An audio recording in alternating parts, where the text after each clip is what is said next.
পৌঁছে গেলাম মেঘের রাজ্য পারশনাথ পাহাড়ের একদম ওপরে। অসাধারণ একটা জায়গা, হিডেন প্লেস কিন্তু এইটা। কি অসাধারণ দৃশ্য আমার চারিদিকে। এখানে আদিবাসীদের এরকম মাটির ঘর, কত সুন্দর দৃশ্য আমার সামনে।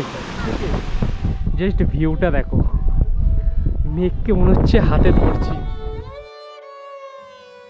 আজ আপনাদের নিয়ে চললাম কলকাতা থেকে ঝাড়খণ্ডের পারশনাথ পাহাড়ে, যেখানে পৌঁছালে মেঘকে আপনি অনেক কাছ থেকে ছুঁতে পারবেন, অনুভব করতে পারবেন।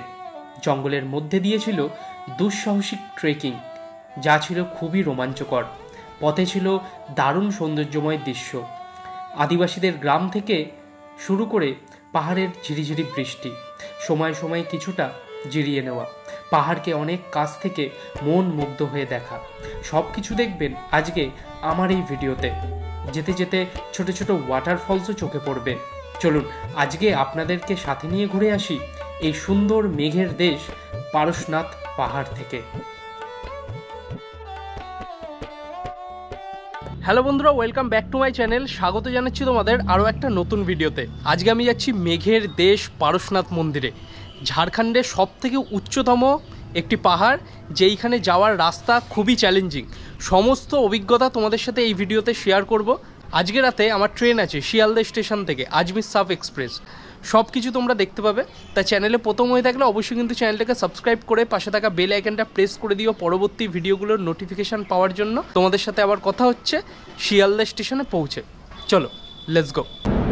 পৌঁছে গেলাম শিয়ালদা স্টেশনে, আর এইদিকে আমাদের দাঁড়িয়ে আছে গন্তব্যের ট্রেন শিয়ালদা আজমির সাফ এক্সপ্রেস। টিকিট কেটে নিয়েছি, জেনারেল কম্পার্টমেন্টে জার্নি করব। শিয়ালদা থেকে পারশনাথ পর্যন্ত আমার টিকিট মূল্য পড়েছে 130 টাকা। থেকে ট্রেন ছাড়ার কথা রাত 10:55 আর পারশনাথ পৌঁছানোর কথা সকাল মানে পরের দিন সকাল 3:55। মোটামুটি 4 ঘন্টা মতো জার্নি করব। জেনারেল কম্পার্টমেন্টে জার্নি করছি, তাড়াতাড়ি এসে আগে জায়গাটা নিয়েছি, এখন পর্যন্ত ফাঁকা আছে। তা দেখি ট্রেন কটায় ছাড়ে, তারপরে তোমাদের সাথে আবার কন্টিনিউ করব। রাত 10:55 শিয়ালদা স্টেশনের 13 নম্বর প্ল্যাটফর্ম থেকে আমাদের শিয়ালদা আজমির সাফ এক্সপ্রেস ছেড়ে দিল তার নির্ধারিত সময়। তাহলে চলো, শিয়ালদা থেকে আমাদের ট্রেন ছেড়ে দিয়েছে আজমিরের উদ্দেশ্যে। আমাদের গন্তব্য যেহেতু পারশনাথ স্টেশন, দেখি কটার সময় পৌঁছায় আগামীকাল। স্টেশন থেকে আমাদের ট্রেন ছাড়ার কিছুক্ষণ বাদেই চেয়েছিলাম একটি লম্বা ঘুম দিতে, কিন্তু বসে বসে ঘুম আর পাহাড় দেখার আনন্দ দুটো মিলে ঘুমোতে আর দিল না। পরের দিন আমার অপেক্ষার অবসান হলো 3:55 পারশনাথ স্টেশনে পৌঁছে। স্টেশনে ওয়েটিং রুমে কিছুটা অপেক্ষা করেছিলাম এবং সকালের 5টার পরে বেরিয়ে পড়েছিলাম মধুবনের উদ্দেশ্যে একটি শেয়ার গাড়ি ভাড়া করে। মধুবন থেকেই এই পারশনাথের ট্রেকিং শুরু হয়। যাওয়ার রাস্তা ছিল খুবই সুন্দর এবং মধুর, দুদিকে ঘন গাছপালা এবং ঝিরিঝিরি বৃষ্টি, সাথে ছোট বড় নানান পাহাড়ের দেখা।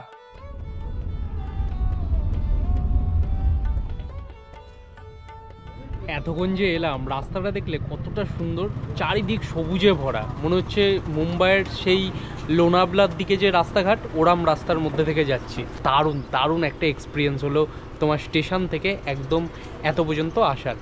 এই হচ্ছে মধুবন স্টপিজ, আর সামনে হচ্ছে পারশনাথ পাহাড়ে ওঠার রাস্তা। তো ফাইনালি পৌঁছে গেলাম আমাদের ডেস্টিনেশনে। মোটমাট স্টেশন থেকে এই মধুবন পর্যন্ত আসতে আমাদের সময় লাগলো ওই 40 থেকে 45 মিনিট মতো। ওই 24 থেকে 25 কিলোমিটার বলে এখানে ডিস্টেন্স। এইখানে কিন্তু প্রচুর দোকানপাট আছে। এইখানে হচ্ছে তোমার চায়ের দোকান থেকে শুরু করে খাবার দাবার তোমরা খেতে পারবে, টিফিন করতে পারবে। ঝাড়খণ্ডের রাজ্যের চা, এইবার মুখটা ফ্রেশ লাগছে সকালে। তাই চাটা ফিনিশ করি, তারপরে ট্রেকের জন্য রওনা দিই। এই হচ্ছে রাস্তা পারশনাথ পাহাড়ে ওঠার। তাই এইখান থেকে না, এই দোকান থেকে তোমরা ওআরএস, তারপরে জলের বোতল, কিছু খাবার ক্যারি করবে। ট্রেকিং যেহেতু, সেই কারণে কিন্তু তোমার ডিহাইড্রেশনের একটা সম্ভাবনা থাকে, সেই কারণে ওআরএসটা অবশ্যই নেবে। আর এখানে তোমরা যদি চাও ওই লাঠি নিতে পারো। লাঠির দাম আমি তো ভিডিওতে দেখেছিলাম 20 টাকা, এখানে বলছে 30 টাকা। ফেরত দিলে তোমাদের 5 টাকা ফেরত দেবে। এইটা হচ্ছে এখানকার প্রসেস। চলো ওপরের দিকে যাই। আর যারা বয়স্ক মানুষরা আছেন এখানে হচ্ছে এরকম কিন্তু বাইকাররা আছেন, এই বাইকে করে একদম ওপর পর্যন্ত নিয়ে যাবে, পার পার্সন 600 টাকা করে। যদি দুজন যাও তাহলে ওইটা হয়ে যাবে 1000 টাকা। এই হচ্ছে বিষয়। চলো এবার ওঠা যাক ওপরের দিকে। এখানে চেকিং করে তারপরে ওপরের দিকে ওঠে। ব্যাগ ভালো করে চেক হয়ে গেল। এইখানে হচ্ছে তোমাদের কোনো গুটখা তামাকু জাতীয় কিছু তোমরা নিয়ে ওপরে যেতে পারবে না, কারণ অ্যালকোহল এইগুলো কিন্তু খুবই নিষিদ্ধ এইখানে। তাই ওইখানে সব কিছু চেক হয়ে ওখান দিয়ে পারমিট করবে, তারপরে ওপরের দিকে রওনা দেবো। এরকম যেতে যেতে কিন্তু ছোট ছোট বজরংবলির কিন্তু দেখা পড়বে, এই ভর্তি এইখানে। তা মোটামুটি এইখান থেকে আমাদের 10 কিলোমিটার ট্রেক করে ওপরে যেতে হবে, আবার 10 কিলোমিটার ট্রেক করে আমাদের নিচে আসতে হবে। টোটাল হচ্ছে 20 কিলোমিটার আমরা ট্রেক করব। এরকম রাস্তা নিচ থেকে এসে এরমভাবে ওপরের দিকে চলে গেছে। তোমরা যদি পারো লাঠি ক্যারি করবে, আর আমি লাঠি কিছু কিনিনি, এমনিই যাব, লাঠির অত দরকার পড়বে না, কারণ ট্রেকিং শু নিয়েছি তো অতটা অসুবিধা হবে না আমার। সবাই যাচ্ছে ওপরের দিকে। এখানে আজকে কোনো একটা মানত আছেন এনাদের, সেই কারণে এনারা এরকম চড়াই করে ওপরে গিয়ে পুজো দেবেন। কি দারুণ ওয়েদার আজকের। এইখানে যেতে যেতে না বিভিন্ন সাইনবোর্ড দেখা যায়, যেমন দেখো এখানে বুনো হাতি, এছাড়াও অনেক হরিণ, তারপরে তোমার সজারু থেকে শুরু করে আরও যত প্রাণী আছে, ঠিক আছে, সব কিন্তু এই সব জঙ্গলের মধ্যেই কিন্তু আছে। যারা ওয়াইল্ড লাইফ ফটোগ্রাফি করতে ভালোবাসেন তারা কিন্তু এরকম জঙ্গলে কিন্তু এসে এরকম ফটো তোলেন। প্রায় এখনও অনেকটা আমাদের হাঁটতে হবে, সেই কত উঁচুতে পাহাড়ের চূড়ায় মন্দির দেখতে পাচ্ছি। ও এরম রাস্তা, এরম সুন্দর দৃশ্য, আর এরকম দুর্গম পথ, এইসব পাড়ি দিয়ে আমাদেরকে যেতে হবে সেই ওপরের দিকে। আরও একটা সুন্দর শর্টকাট, এই শর্টকাটটা নেব এবং পৌঁছে যাব একদম ওপরের দিকে। চলো শর্টকাটটা নিই। জয় বজরংবলী। এখানে তোমরা ময়ূরও দেখতে পারো, যদি হালকা বৃষ্টি পড়ে নাকি এই রাস্তাতেই নাকি ময়ূরও দেখা যায়। যদি লাগ ভালো থাকে, ক্যাপচার যদি করতে পারি, অবশ্যই দেখতে পাবে। সবুজে সবুজ চারিদিক, সুন্দর এই রাস্তা, ছায়া ঘেরা, মেঘের কোলে, এরকম সুন্দর দৃশ্য দেখতে দেখতে আমরা চলেছি পারশনাথ পাহাড়ের দিকে। এখান থেকে একটু একটু পাহাড়ের সেই ওপরের চূড়া দেখা যাচ্ছে, যেখানে আমাদের পারশনাথ মন্দির, আমাদের গন্তব্য। মেঘ কেমন ছেয়ে আছে এই পাহাড়ের আশপাশে, দারুণ অভিজ্ঞতা হচ্ছে। পাহাড়ে ওঠার রাস্তা ছিল খুবই দুর্গম এবং চড়াই, তাই যাত্রাপথে ছোট ছোট শর্টকাট নিচ্ছিলাম জঙ্গলের মাঝ দিয়ে। কিছুটা জায়গায় ঘিরিয়ে নেওয়া, সুন্দর সুন্দর এরকম বেস ক্যাম্প করা আছে বিভিন্ন জায়গায়।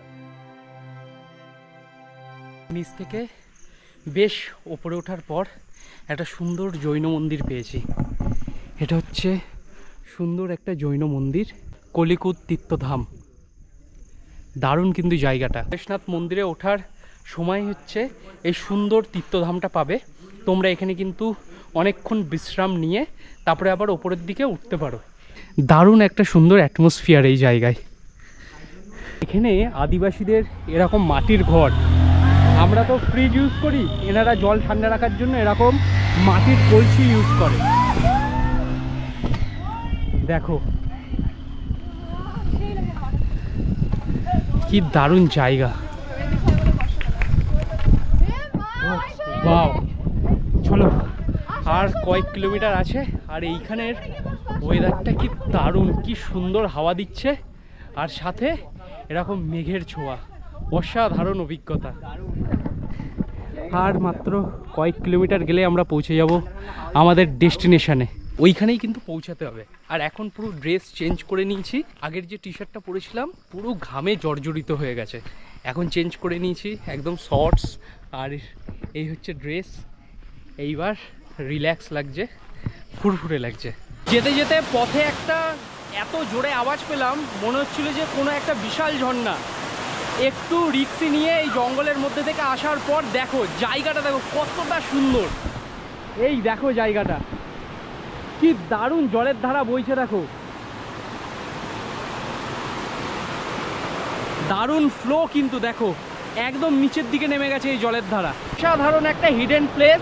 তোমরা যদি এই রকম পারেশনাথ মন্দিরে আসো তাহলে কিন্তু এই জায়গাটা পড়বে, কান সজাগ রাখবে, আওয়াজটা ফিল করবে, আর এরকম জঙ্গলের মধ্যে দিয়ে এই রকম হিডেন প্লেসে চলে আসবে। অসাধারণ একটা জায়গা। বয়স্ক মানুষ আছেন কিংবা ছোট বাচ্চারা যদি না যেতে পারে হেঁটে, এরকম কিন্তু কেদারনাথে যেমনভাবে নিয়ে যায় এরমভাবে কিন্তু নিয়ে যাওয়া হয়। পাহাড়ের ওপর থেকে এই বৃষ্টির জল কত জোরে নামছে, আর এইখান থেকেই একদম ঝর্ণা রূপে নিচের দিকে কিন্তু বয়ে চলেছে। বৃষ্টি হলে পাহাড়ের রূপ বদলে যায়, এই জন্যই বলে যে বৃষ্টিতে পাহাড় একরকম এবং বৃষ্টি ছাড়া পাহাড় অন্য রকম। বৃষ্টির জল কি জোরে বইছে ওপর থেকে একদম নিচের দিকে। যাওয়ার পথে তোমরা আরও একটা সুন্দর বেস ক্যাম্প পাবে। এইখানে বাথরুম থেকে শুরু করে তোমরা রেস্ট নিতে পারবে এবং এখান থেকেই তোমরা পারেশনাথ পাহাড়ের ওপর যে মন্দিরটি সেটা কিন্তু দেখতে পারবে। ওই দূরে হচ্ছে পারেশনাথ মন্দির। আমাদের কিন্তু এরমভাবে যেতে হবে। এইদিকে একটি আছে এবং এইদিকে আরও একটি আছে। 2.15 কিলোমিটার আমাদের কিন্তু এখনও চড়াই করতে হবে। কিছুটা দূর আসার পর আমরা আরও একটি সুন্দর জায়গায় এসে পৌঁছেছি। এইখানে একটি সুন্দর মন্দির করা, ওপর থেকে নদীর ধারা কত জোরে গতিতে কিন্তু নিচের দিকে বইছে। দেখো এরমভাবে নিচের দিকে নেমে গেছে, কি সুন্দর লাগছে তাই না জায়গাটা। তোমরা যদি বর্ষার টাইমে এই পারশনাথ মন্দিরের এইখানে আসো তাহলে এরকম সুন্দর সুন্দর জায়গায় তোমরা ভিজিট করতে পারবে। দেখো কত সুন্দর দৃশ্য আমার সামনে। পাহাড়ের ওপর উঠতে ছোলা, এখানে সবাই এটাকে চানা বলে। তাই এটার দাম নিয়েছে তোমার 20 টাকা, মানে আমাদের ওখানে তো 10 টাকায় বিক্রি হয়, 20 টাকা দাম নিয়েছে। তো এটা এখন খাবো, কিছুটা এনার্জি দেবো, তারপর একদম মন্দিরের ওপর পৌঁছে যাবো। এখান থেকে আর প্রায় তোমার 1.5 কিলোমিটার মতো আছে, আর কমপ্লিট করলে সাকসেস হবো। ওহ প্রচুর কষ্ট হয়েছে। হর হর মহাদেব, হর হর মহাদেব, ওম বম বলে।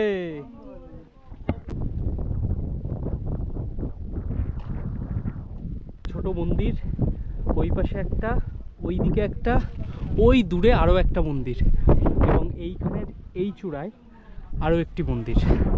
এই রাস্তা ধরে এগিয়ে আসার পর এই হচ্ছে বেস ক্যাম্প। এখানে ধর্মশালা আছে, এখানে থাকতেও পারবে এবং এই দিক থেকে কিন্তু তোমরা ওই মন্দিরগুলো ভিজিটও করতে পারবে।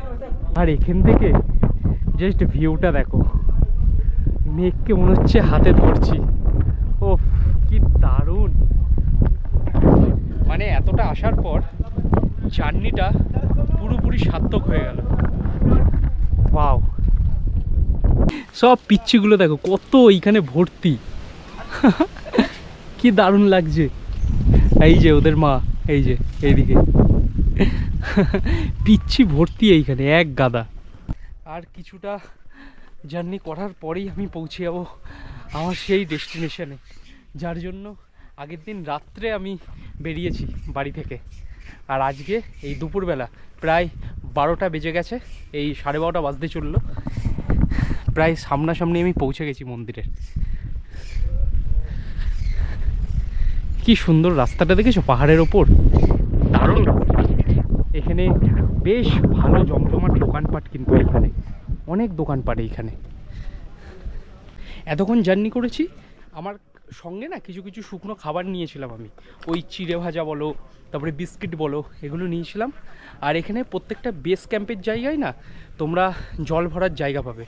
তোমরা যদি ইচ্ছা করো ওখানে কিছু দানও করতে পারো, কিন্তু জল ভরতে পারবে ফ্রিতে। কিন্তু এই জলের টেস্ট একদম অন্যরকম।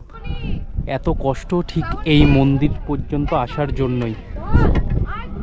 পাহাড়ের ওপর এই সুন্দর মন্দির, আর মন্দিরের পাশেই অসামান্য সুন্দর একটি ভিউ।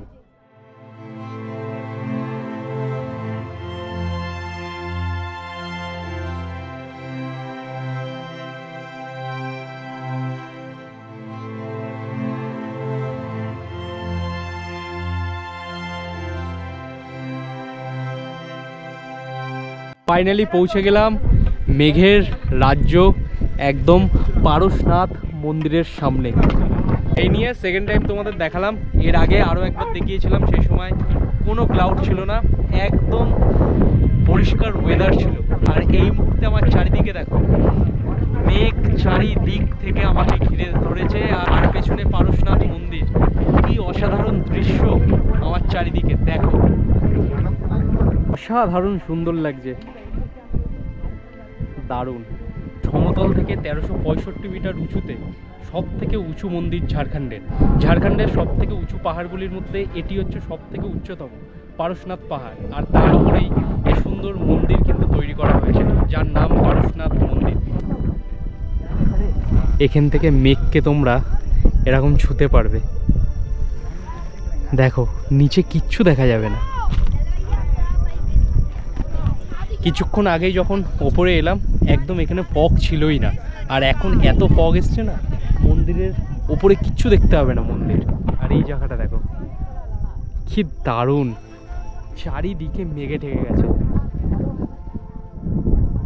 এখান থেকে নামতে আরও সময় লাগবে প্রায় 3.5-4 ঘন্টা। ওই 5টা-6টার দিকে আমি পৌঁছাবো হচ্ছে নিচে, তারপরে ওখান থেকে শেয়ার গাড়ি করে একদম স্টেশন, তারপরে ওখান থেকে রাত্রিরের একটা ট্রেন আছে দুন এক্সপ্রেস, যেটা করে আমি বাড়ির দিকে রওনা দেবো। এইভাবে আজকের সম্পূর্ণ জার্নিটা আমার শেষ হচ্ছে এইখানে। ভিডিওটা তোমাদের সম্পূর্ণ ভালো লেগে থাকে, আর যদি এরকম ট্রেক করতে ভালোবাসো, তাহলে এইখানে একবার ভিজিট করে যাও। তোমাদের এই মন্দিরের ওপরে এসে বেশ কিন্তু শান্তি লাগবে। দেখা হচ্ছে পরের নতুন কোনো ভিডিওর সাথে। সকলে ভালো থেকো, সুস্থ থেকো, টেক কেয়ার। অ্যান্ড আজকের জন্য টাটা ফ্রম পারশনাথ মন্দির থেকে টাটা।